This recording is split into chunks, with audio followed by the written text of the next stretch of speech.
সেটা যদি কি করে বলতে পারতেন, ধ্বংস করতে পারতেন। সকল দুর্নীতিবাজদেরকে যদি তিনি গ্রেপ্তার করতে পারতেন, শাস্তির মুখোমুখি করতে পারতেন।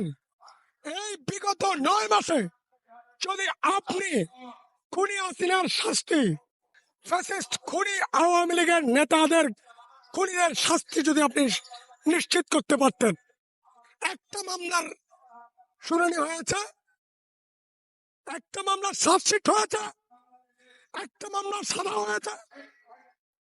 আমি সেই সব জনগণকে বলি, আপনারা নিজেরা নিরাপত্তাহীন।